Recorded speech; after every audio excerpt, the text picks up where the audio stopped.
आज आपण बनवणार आहोत ड्रायफ्रूट्सचे लाडू। चला स्टार्ट करूया। इथे आता मी घेतले आहेत अर्धा किलो बदाम, त्याचसोबत अर्धा किलो काजू। इथे दाखवले नाही आहेत, पण मी याचसोबत अर्धा किलो खजूरही घेतले आहेत।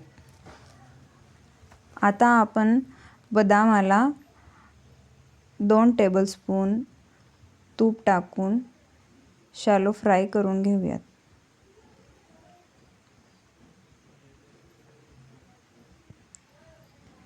यामुळे आपले लाडू लवकर खराब होणार नाहीत आणि जास्त दिवस टिकतील। मंद आचेवर आपल्याला बदाम भाजून घ्यायचे आहेत।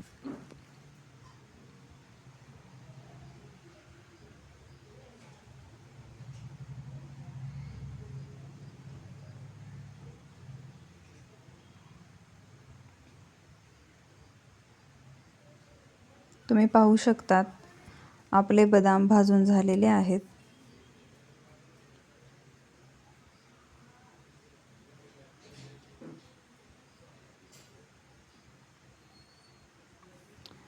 आता त्याच पद्धतीने आपण काजू देखील मंद आचेवर भाजून घेऊयात। या ठिकाणी मी अर्धा किलो काजू आणि अर्धा किलो बदाम घेतलेले आहेत।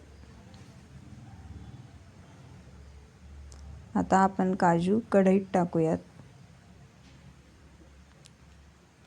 मध्यम आचेवर आपण काजू भाजणार आहोत।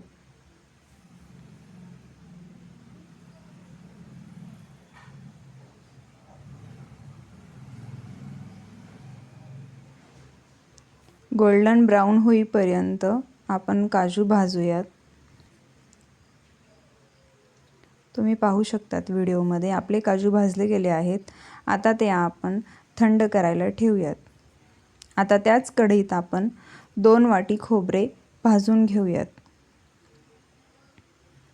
खोबरे मी इथे बारीक किसून घेतलेले आहे।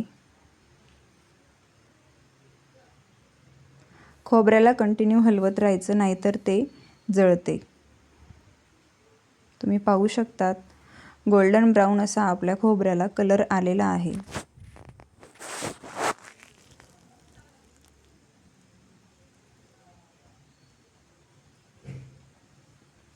खोबरे देखील भाजून झाल्यावर थंड करून घ्यायचे आहे।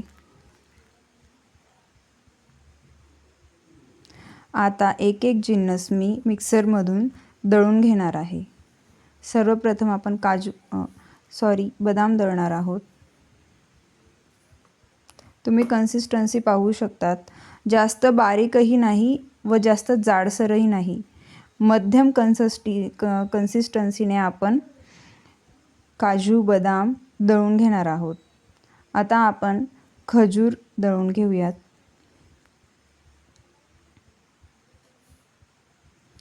आता आपण खोबरे दळूयात।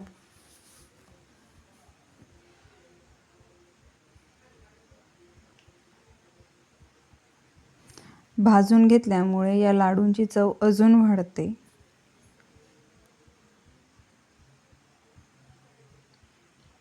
आता आपण अजून चव वाढवण्यासाठी थोडीशी विलायची यात घालणार आहोत आणि ती देखील आपण खोबऱ्यासोबत दळून घेऊयात।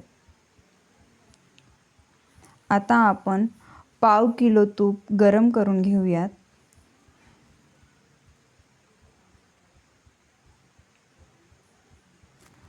आणि त्या तुपात आपण गूळ घालूयात।